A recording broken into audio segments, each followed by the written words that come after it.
Hello, everybody, and welcome back to the Knights of Knee. I'm Jordan, and today we're going to look at a bigger project for my Gretchen army that I recently finished, and that would be the KillaKanz. I just finished 18. I do actually plan on running all 18 in my all Gretchen army, and I would have to say, outside of super dedicated anti-tank armies, I think they're going to do all right. They're not as strong. I guess that's not true. They're strong in different ways. They're not as good. A single KillaKanz is not as good as a Def Dread, and really two KillaKanz is probably not as good as a Def Dread. That has a lot to do with the price increase they recently suffered.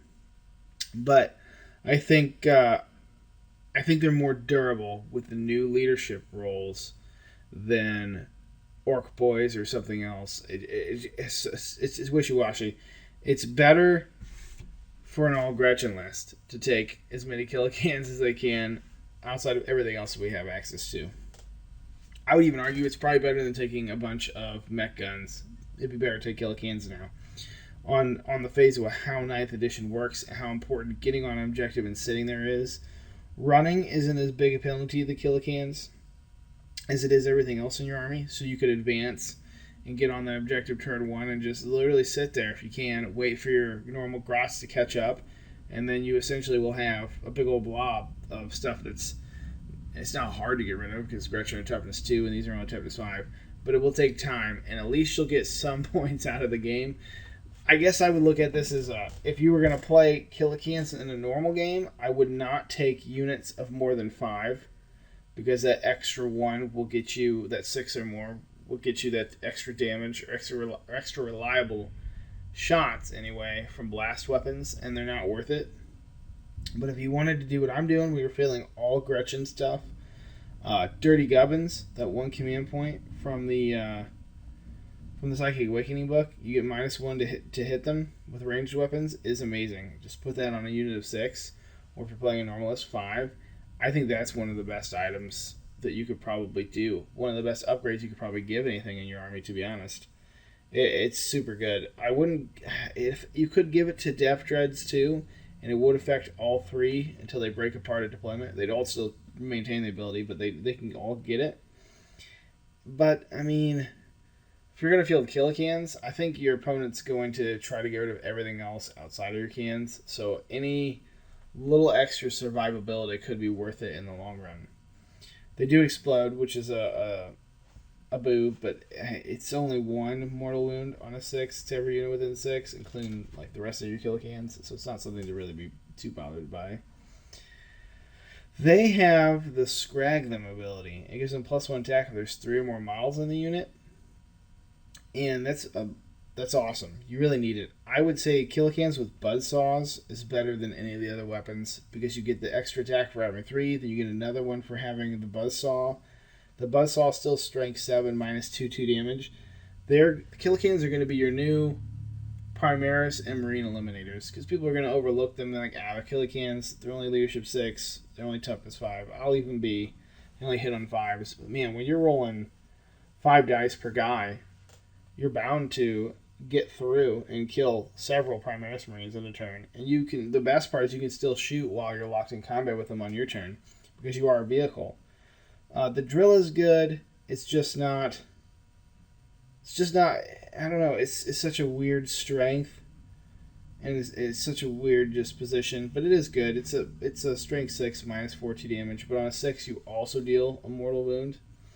So I mean it's still 2 damage, which is really good. And then the Can Claw is something you'd probably be using on your bigger vehicles like Land Raiders or Lemon Rust tanks because it's strength 8 -3 damage. So that's your real big damage dealer. So if you didn't want to build or you wanted to tailor each KillaKanz unit to do one specific task and that's it, I would say rocket launches and Can Claws and a unit of 5 would be an amazing anti-vehicle unit. It would do better than you think it would be doing, for sure. I think, at least. You got Custom Mega Blaster is in the index, and it didn't get moved yet. I'm hoping that maybe when we get a new book, they'll bring it over. It's just 1 shot, strength 8, -3 d6 damage, but you take a wound when you roll a 1 to hit with. Rocket launchers, nothing special. Scorches, you know what they do. Big shooters, same story. These guys really shine when you look at fielding with just Grots. You get 6 up and vulnerable save on everything that's Grots in your army, or Gretchen. And you also get, which they're Gretchen, and you also get reroll 1s to hit. I think it's just in the shooting phase, but it might be all the time. Either way, I mean, that's astounding for them. You get to reroll that 1s all the time, not just in the shooting phase. When resolving an attack by vehicle model in the unit with a subculture, talking about the Grot mobs, reroll a hit roll of 1. That's amazing. Melee, I forgot to do that when I played the other day. Melee and shooting, they reroll 1s. That is going to pay you back tenfold, and it's going to be so great in a Grot mob's army. In the rest of your armies, there's so many other orc choices. I don't remember how many codex choices we have. It's more than most other armies. But you have so many other choices that I can't look at KillaKanz and say, this is an effective, not in a Grot mob, but in a normal mob, this is an effective tournament choice. This is clearly something you would take if you wanted to laugh, or you really had some kind of gimmick. You're just going to take 3. You could not figure out anything else to do with your heavy choice slots, which we have so many choices to pull from as an orc player.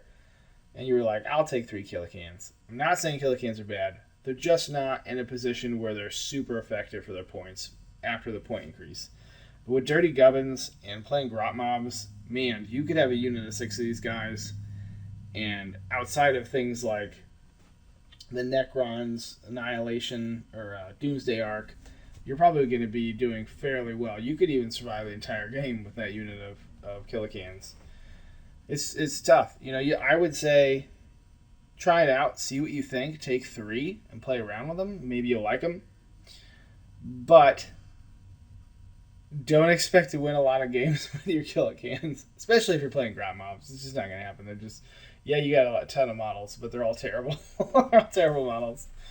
That's just my take on it. But I did finish all 18. I really enjoyed painting them. I was super happy to be done.